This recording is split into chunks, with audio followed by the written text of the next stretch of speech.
Yeah, so I've had a blog of training material for a while. The articles on risk-based collections are always really popular. So you popped into my mind in terms of sort of experts on collections.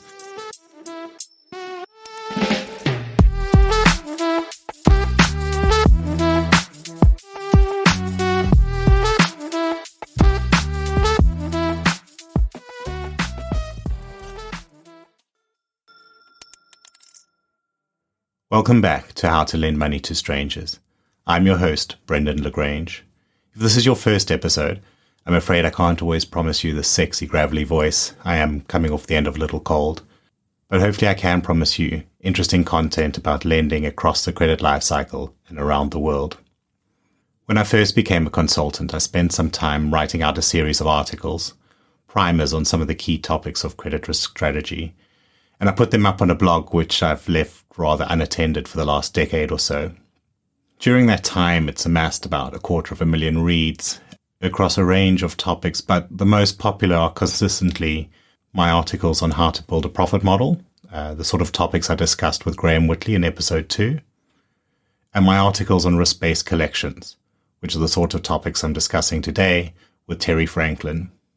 Terry is the Global Business Development Director at Qualco, but he has more than 20 years of experience in credit risk, a large part of that spent in collections.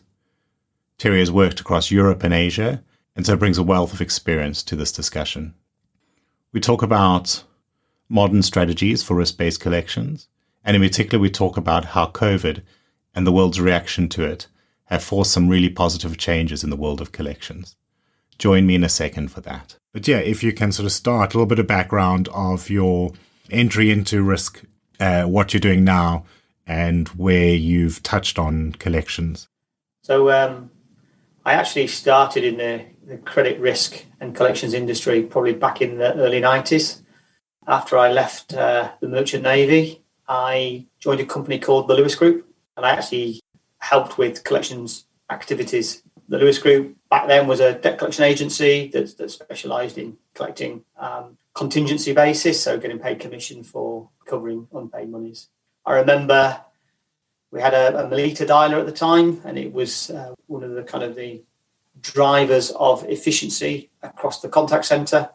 And we had an in-house collection software solution, which enabled us to segment the base and invoice the customers, all that kind of thing. So that's where I started. I spent probably about 5 years there. And then I had a couple of other jobs in other debt collection agencies. I then took a role as a regional credit manager for those of you who might remember Courts in the UK, a furniture provider.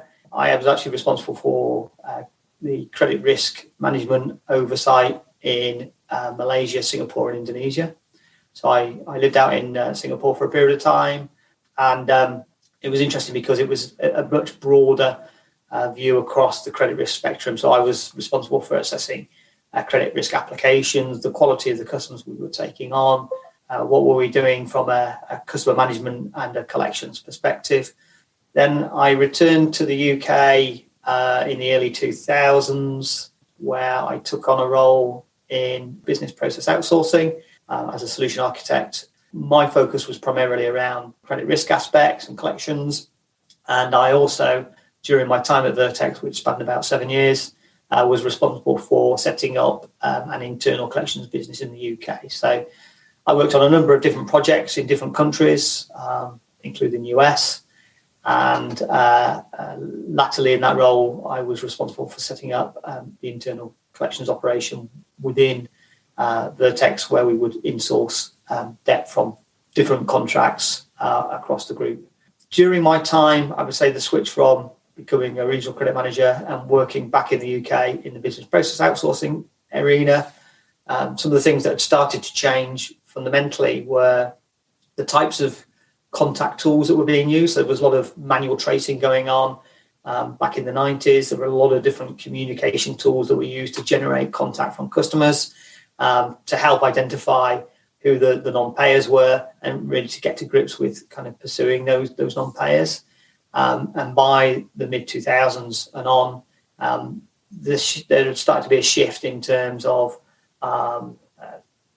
a more compliant view of how those interactions with customers should take place, the types of tools and messaging that was used, and being a lot more focused around the circumstances for each individual customer and how you can work with them to help create a sustainable repayment plan. So that was the kind of the start of the shift, I would say, to a much more customer-centric approach.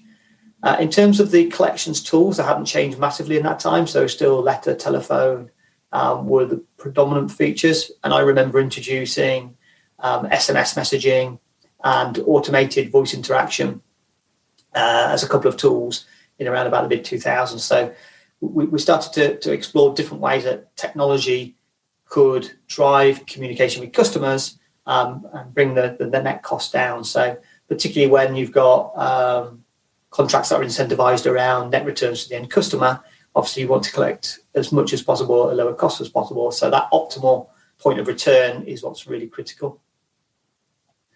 I then joined Experian, it's probably about 14 or 15 years ago now, where I did a lot of consulting across the globe. I was responsible for supporting clients in assessing their credit risk activities and fundamentally what could they do to be more effective and efficient with their accounts as they started to show signs of financial stress and enter into delinquency. So did a lot of work looking at how we identify and use analytics, decision analytics to spot the problems before they become significant within a business. So pre-delinquency and processes around those pre-delinquent risks when you identify them.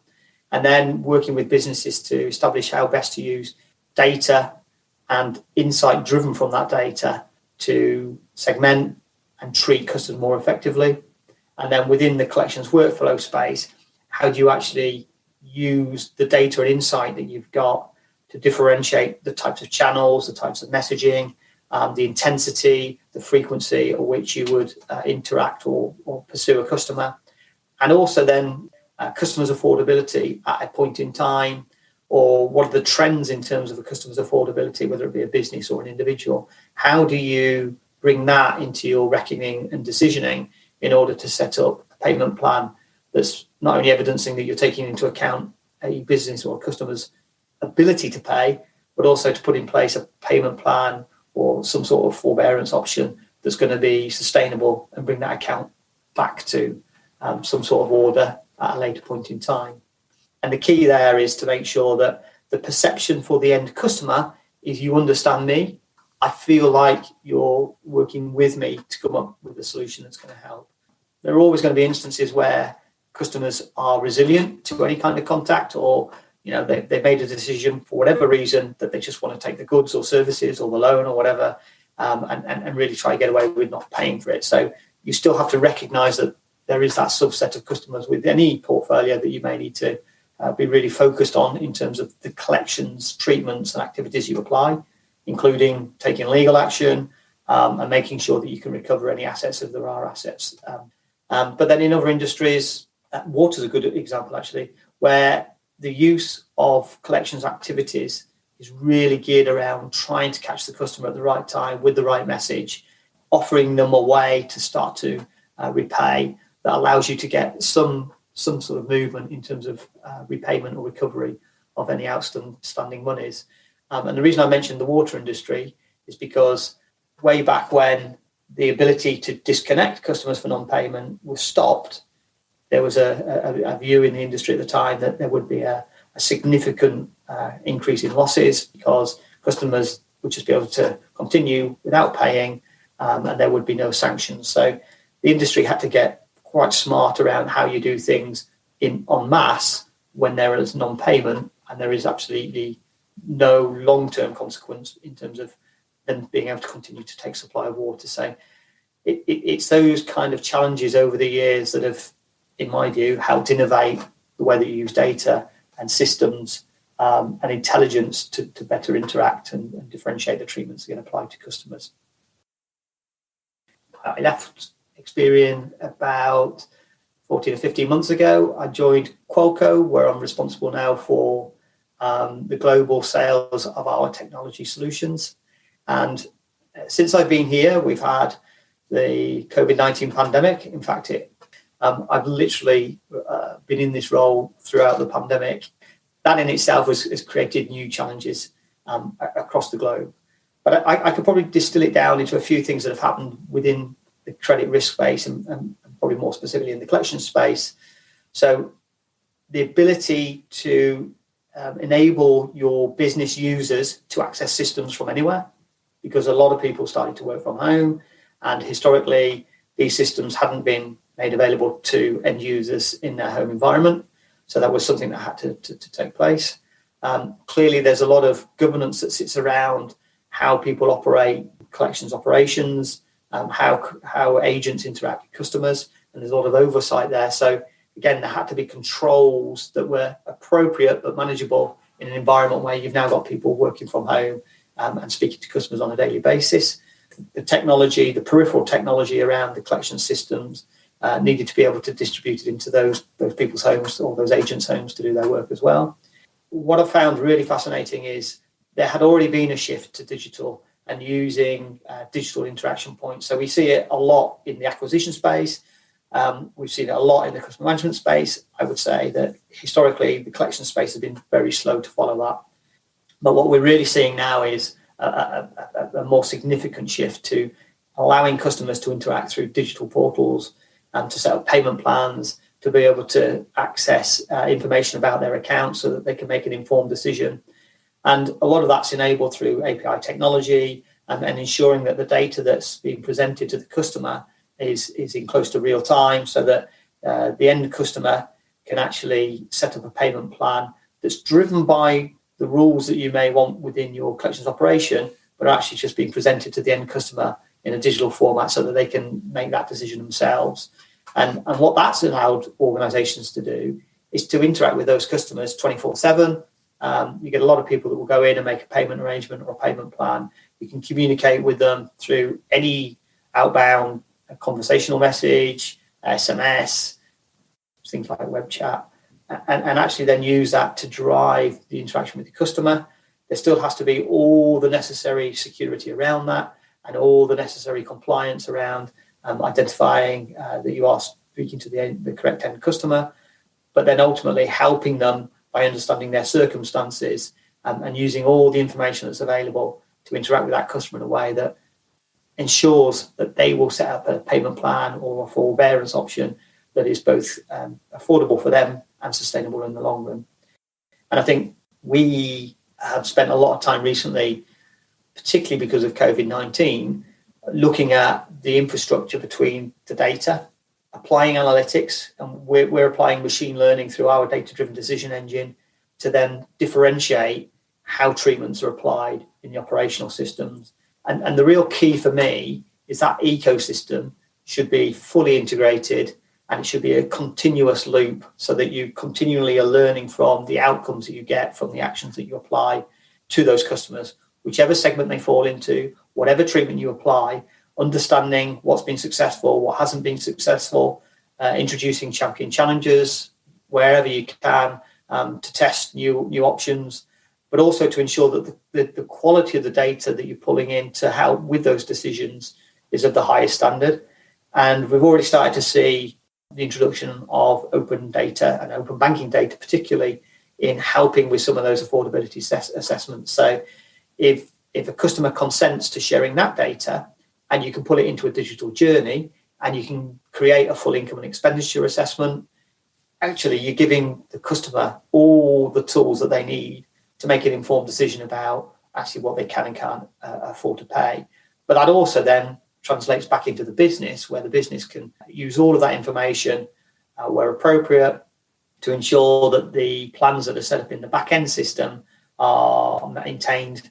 And if for any reason there's a breakdown in the technology, so if maybe the customer's internet connection goes down partway through completing an income and expenditure form, the technology is so good today that we would expect all of that data to have been pushed into the back-end system through APIs, and it persists in the back-end system. So they can restart that journey through a telephone call or next time they reconnect to the internet, because we already have the information in the back-end system. So journeys are continuous, and customers aren't finding themselves being frustrated by having to re-enter information. We've also created true omni-channel capabilities. So having a single screen where the agents can see all of the interactions that have taken place with the customer, whether they be through digital, through telephone, through SMS, whatever the methodology of communication has been, whether they completed an income and expenditure form, but having that data stored and available in a single screen. So as and when you do have an interaction with a customer, you're able to refer to everything that's taken place up until that point. Oh, I can see that you started a journey with us, completing your income and expenditure form through this channel. I'll continue that journey with you right now. So that's really powerful. And for me, it's something that differentiates a collections operation that's really effective from one that perhaps is still using some of the methodologies that go back a number of years. Well, for I think a long time, collections has been trying to move away from operations, and it's been a slow progression, but it sounds like this has just kicked that bit over that might have taken another 10 years to do. It sped that up, and it sounds like in two key ways. Well, more than a decade ago now, I was doing some work with a bank in Africa, and we were training our collection staff using a sales training company and talking about how actually if you can help someone in collections, it's the perfect time to build good, strong relationships, because this is somebody who's in some trouble financially, something's gone wrong. And if we can help them solve their problems, that's a really positive step to take. So let's stop thinking about collections as being punishment, sort of the angry knock at the door. This is a chance to work together. But still realistically, maybe 5%, maybe 10% of your customers ever go to collections. And when they do, most of them are scared and upset. And what I think COVID has done, because so many people took payment freezes, went onto furlough, even in those early months, maybe they didn't actually end up needing it, but there was so much publicity about, just phone your bank, ask for a few months of payment freeze, see if you can realign your balances.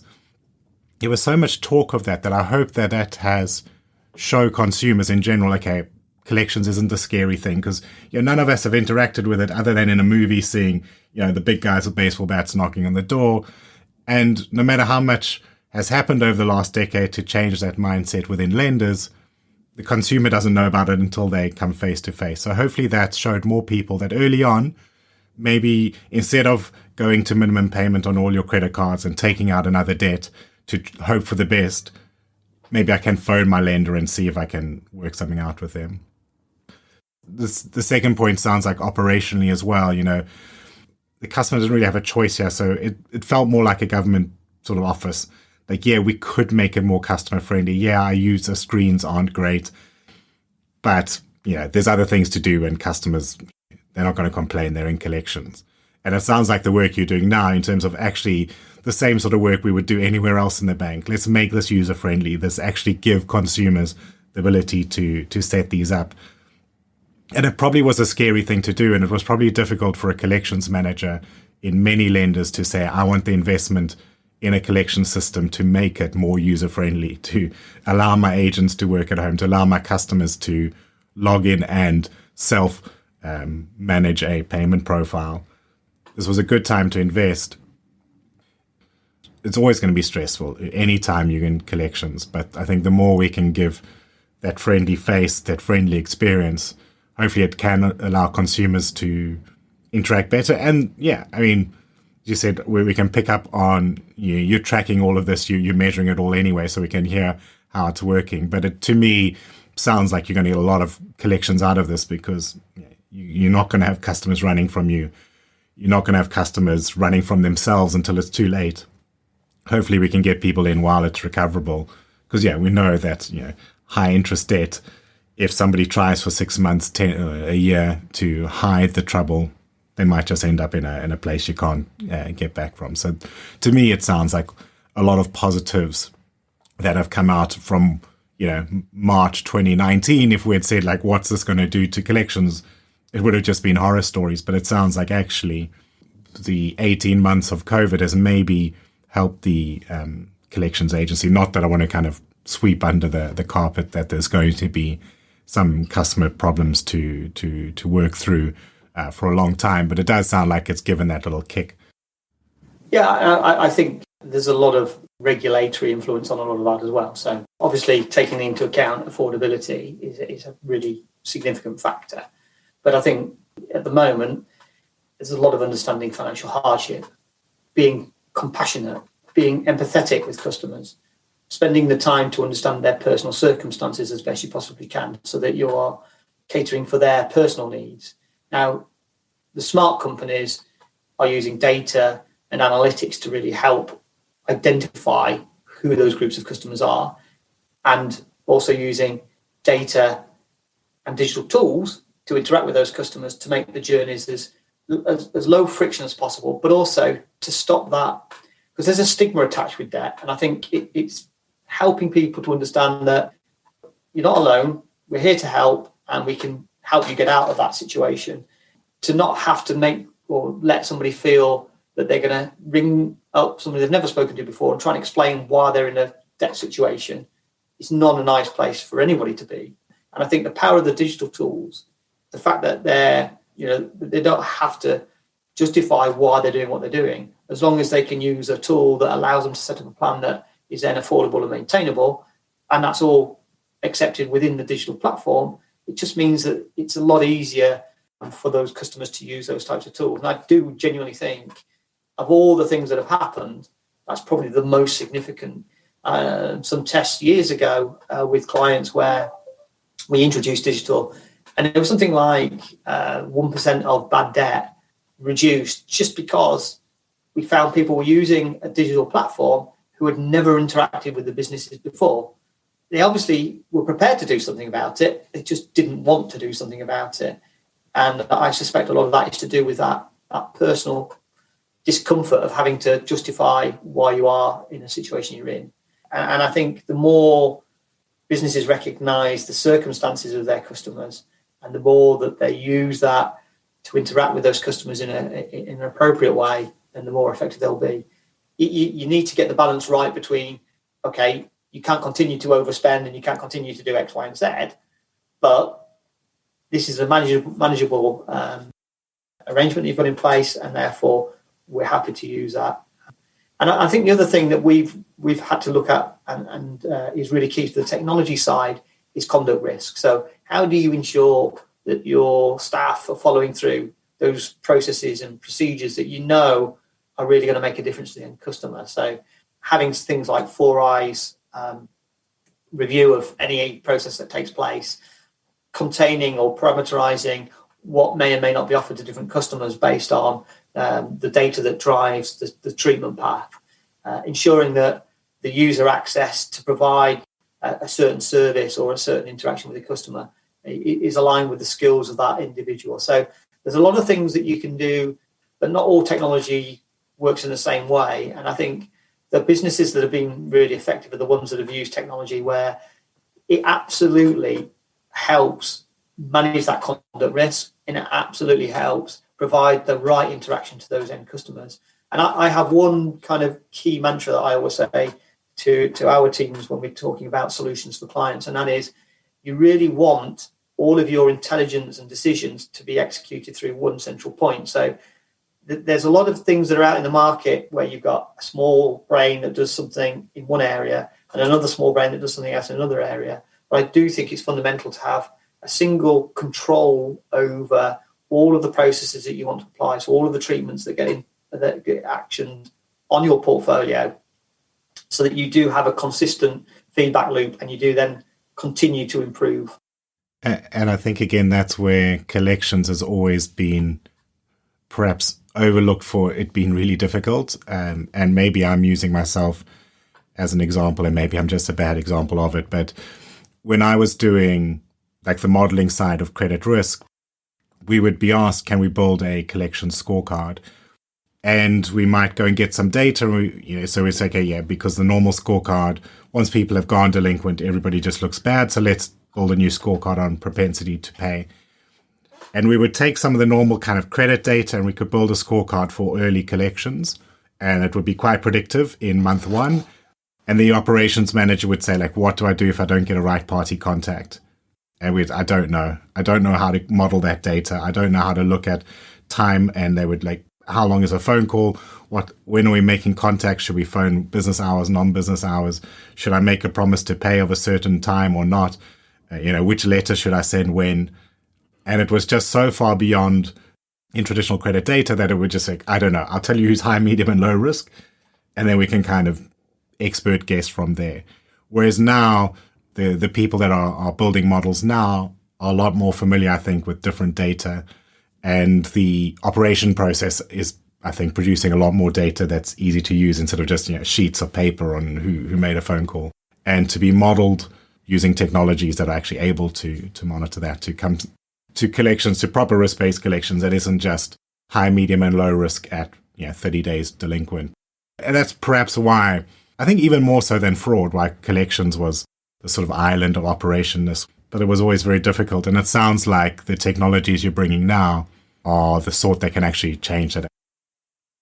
Yeah, there's a couple of things. So just if I look at the technology that we offer at Qualco, we've got performing loan management. So it allows businesses to restructure and refinance.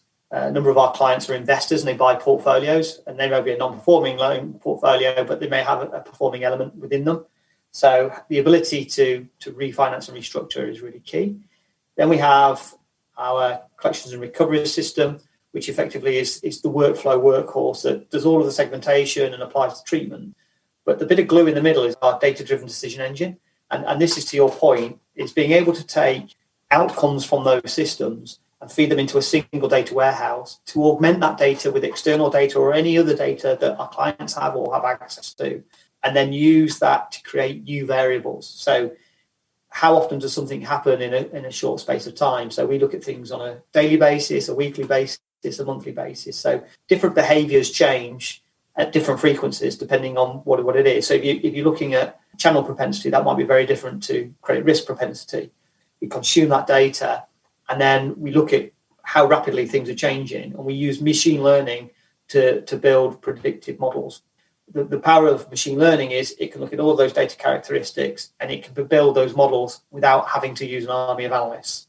And it will then provide a scorecard that says, if you use these characteristics, whether they're unique data characteristics or they're things that have been created through time sequencing, then you will get a predictive scorecard that will allow you to segment or split your portfolio in whatever number of different ways.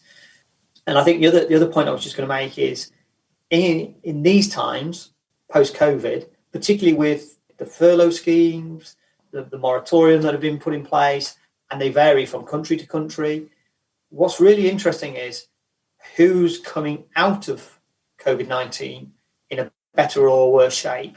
And is that financial circumstance changing rapidly because now they don't have the forbearance scheme, or they no longer got the tax relief, or they don't have the holidays that payment holidays that have been taken. We're seeing behaviours that have never been seen before, and it's the ability to pick those changes up in behaviours very quickly so that you can say, right, we now need to put in place a new treatment or a new strategy or something to deal with this segment of the base, because we've never seen this segment of the base in collections before, and yet here they are. So it's things like that I think that, particularly because of COVID-19 and particularly because of people and sectors being affected that may historically not have been affected.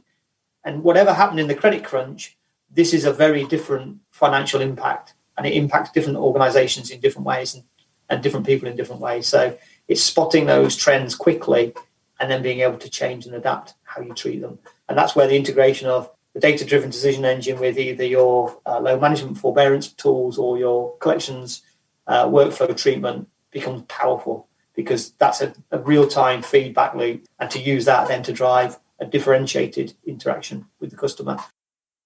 Yeah, and when I speak to people in collections in the UK, a lot of the economics are actually around, I want to make sure I don't upset the regulator. I want to make sure I'm not over-collecting on a vulnerable population. I don't mind roll rates so much. I actually let my roll rates get worse to make sure that I meet the regulations. And that was a mindset I hadn't worked with before, because the UK regulator is very big on the customer protection side. If you're just building a model, if you've just got your scorecard builder up, the team of analysts to build a scorecard, how do I make a bad definition based on that?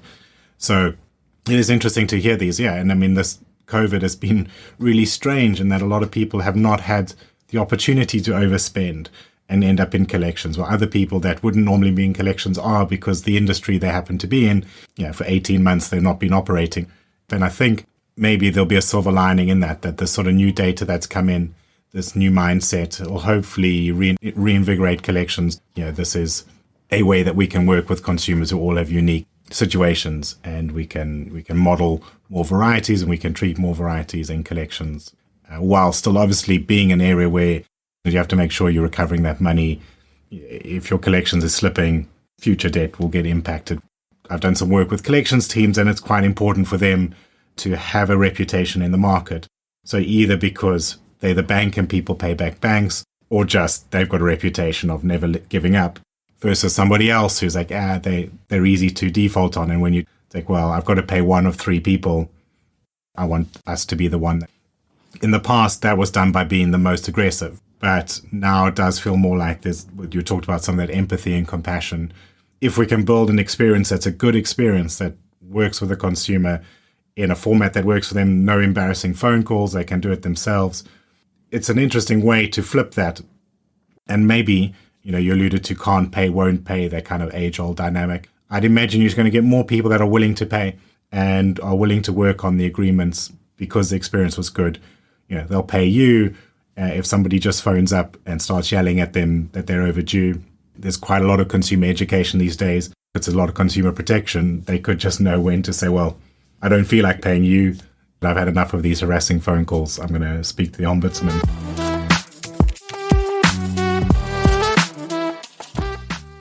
Just one last thing. There's quite a bit going on in terms of non-performing loan sales across Europe as a consequence of the pandemic. Banks are clearing the decks in preparation for what may come. So I'm seeing more movement generally in the NPL space. There is various portfolios across different regions that are selling. And I think that in itself brings a real focus around the ability to manage those types of portfolios. A lot of them are securitized, but you can get a mixture of securitized and unsecuritized. And some will contain commercial portfolios and consumer portfolios. So I think what that's doing as well is bringing another focus to the value of those assets and how do you get maximum liquidation of those assets. And the only way to do that is to ensure that you've got strong, sustainable payment arrangements. And there's still a lot of regulatory oversight. So workout strategies and the effectiveness of those workout strategies are really important. And again, if you don't take into account things like actually understanding the circumstances of the customer, it becomes very difficult to get a real successful outcome. So I do think the value of these portfolios is also driven by the quality of the solutions that you put in place. Yeah, and I think the fact that you have these industries that are purchasing up the portfolios afterwards and managing to collect on them is kind of evidence that with a better approach, many collections can be made. Now, of course, there are reasons a lender might want to outsource some of that and not want to deal with delinquency, late stage delinquency. But I think if you do it better, you can collect much more than you are today. Thank you, Terry, for your time. It was great catching up. Great to catch up. And thank you for joining us. This has been How to Lend Money to Strangers, the podcast about lending strategies around the world and across the credit life cycle. In next week's show, I'll be speaking to Oscar Costa of BigDataScoring.com, talk about how to use alternative data and machine learning to build scorecards in developing markets. Please join me next Thursday for that.